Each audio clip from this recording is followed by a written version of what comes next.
फिर से एक बार सभी व्यूवर्स को नमस्ते। व्यूवर्स, 2026 में मई महीने में जो अधिक मास शुरू हुआ है वो काफ़ी स्पेशल है, क्योंकि पिछले 8 साल तक इतना लंबा अवधि वाला अधिक मास सिर्फ 2026 में ही देखा गया है। तो विशेष करके बताया गया है कि ऐसे विशेष महीने का पूरा पूरा लाभ लेने के लिए ज़्यादा से ज़्यादा तीर्थ क्षेत्र को विज़िट कीजिए, दर्शन लीजिए, माथा टेक कर आइए और आपके इष्ट देव का ध्यान कीजिए, उनका स्मरण कीजिए। तो मेरे इंस्टीट्यूट में मैं, हमारे प्रिंसिपल सर और बाकी 3 लोग ऐसे सब ने मिलकर एक प्रोग्राम बनाया और प्लानिंग के हिसाब से हम 5 लोग मेरी कार से मध्य प्रदेश के नलखेड़ा में माता बगलामुखी मंदिर में माथा टेक कर आएंगे। उसके बाद उज्जैन जाके महाकाल जी के यहाँ दर्शन लेकर आएंगे। फिर वही उज्जैन में काल भैरव मंदिर जाने के बाद हम उज्जैन के भरतरी गुफा और बाकी सारे स्पिरिचुअल प्लेसेस को विज़िट करने वाले हैं। उसके बाद हम ओंकारेश्वर में जाकर हमारा स्पिरिचुअल जर्नी कंप्लीट करेंगे। तो नागपुर से नलखेड़ा 533 किलोमीटर दिखा रहा है। अर्ली मॉर्निंग सुबह 5 बजे हम नागपुर से निकल रहे हैं और हम सीधे छिंदवाड़ा होकर नलखेड़ा के लिए रवाना हो चुके हैं।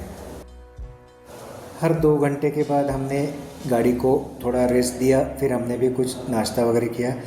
यहाँ जंगलों में ना बहुत सारे बंदर हैं जो सड़क पर आ जाते हैं पानी न होने की वजह से, तो उनके लिए ख़ास मैंने ये टमाटर ले लिए थे और भिगोया हुआ चना साथ में लाया हुआ है, वो भी मैं इनको दे रहा हूँ।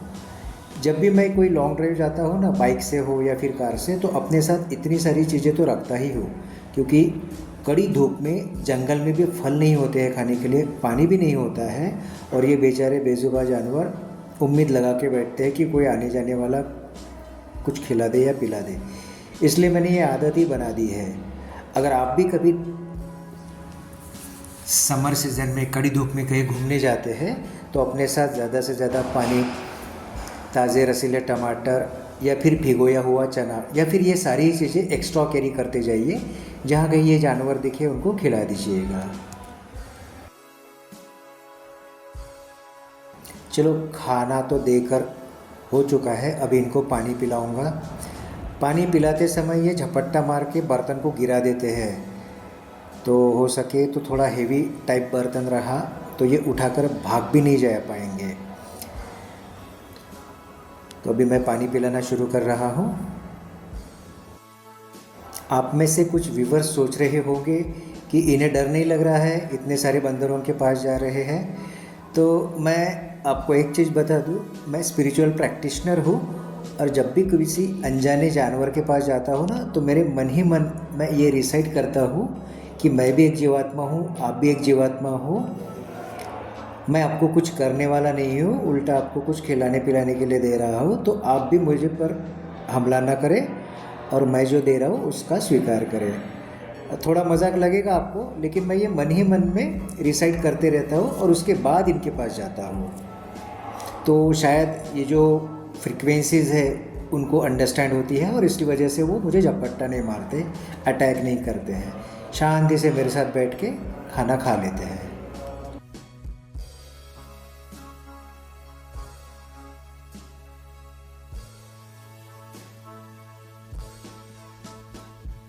लगभग दोपहर के 10 बज चुके हैं। हमारा जर्नी सुबह 5 बजे से स्टार्ट हुआ था। एमपी में काफ़ी सारी जगह पे ना सड़क तो अच्छे है ही, आजू बाजू का नेचुरल सीन भी बहुत अच्छा है। छोटे मोटे पहाड़, दरी, खाई, तालाब, नदियाँ, काफ़ी अच्छा लगता है।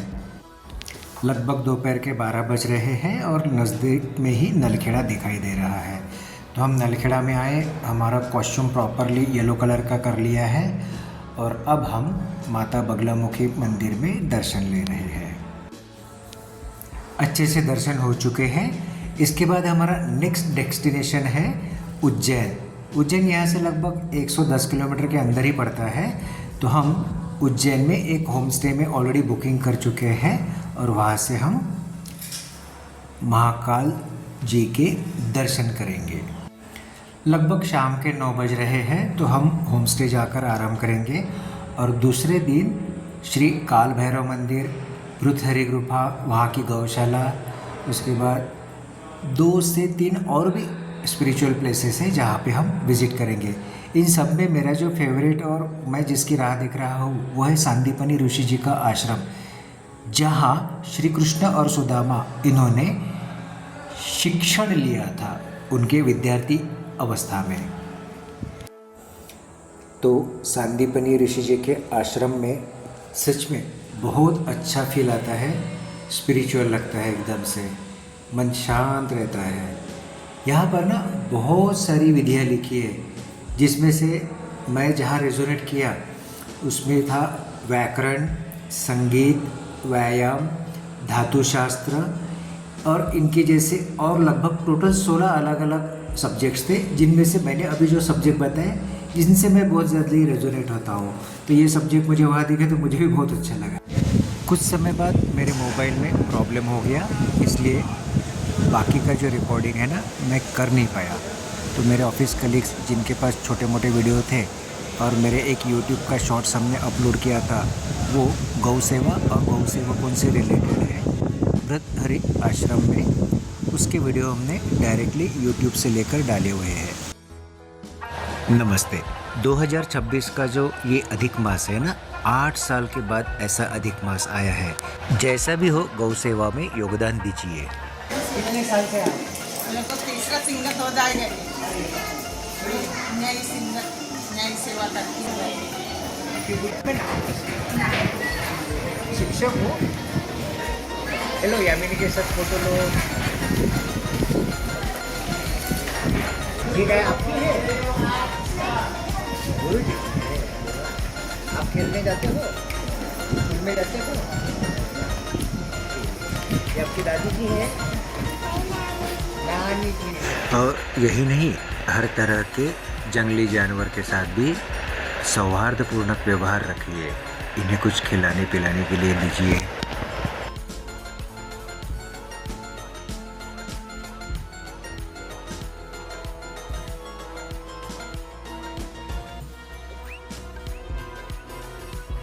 और इन सब से भी इम्पोर्टेंट, जो भी आपके इष्ट देव है या जिस किसी देवी देवता के साथ आप ज़्यादा रेजोनेट करते हो, उनकी उपासना कीजिए।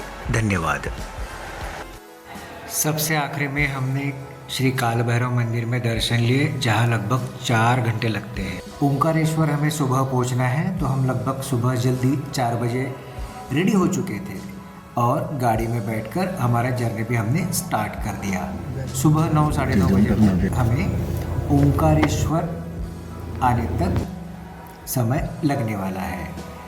ओंकारेश्वर तक आने तक भी यहाँ पर कुछ साइट से इस तरह से हमने रिकॉर्ड किए थे। ये भी हमारे कलीग के कैमरे से मैं आपको दिखा रहा हूँ। इसके बाद हम ओंकारेश्वर पहुँचे, वहाँ गाड़ी पार्किंग में रख दी और नर्मदा नदी में अच्छे से स्नान किया और दर्शन हेतु लाइन में लगे।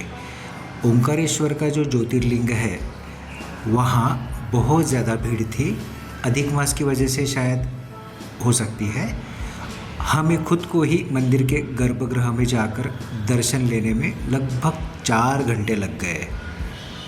ठीक है, लेकिन हम सभी को लग रहा है कि हमारा ये स्पिरिचुअल टूर बहुत ज़्यादा सक्सेसफुल रहा।